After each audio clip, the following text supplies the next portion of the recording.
Suffolk County Grand Jury returned indictments charging Aaron Hernandez with 2 counts of first-degree murder for the shooting deaths of Daniel De Abreu and Safiro Furtado.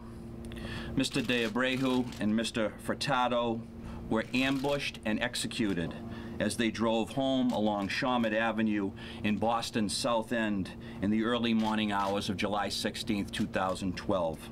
For us, this case was never about Aaron Hernandez. This case was about 2 victims who were stalked, ambushed, and senselessly murdered on the streets of the city they called home. At about 12:30 a.m. on July 16, 2012, the victims arrived at the Cure Lounge on Tremont Street in Boston's Theater District. By coincidence, Aaron Hernandez and another individual entered the club at the same time.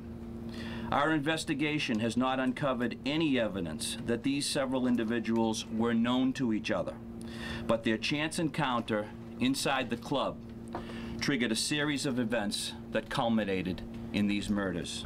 From last June forward, there were a number of significant developments in this investigation.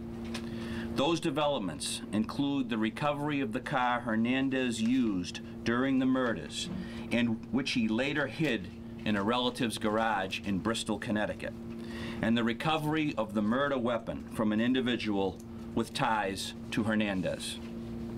I expect more information will be forthcoming at the arraignment. The grand jury remains open, so it is possible that other charges could be had. We are quite confident in our evidence. That's why we asked the grand jury to vote on it this morning, that Aaron Hernandez is the principal, the shooter, and the person responsible for taking the lives of the 2 victims.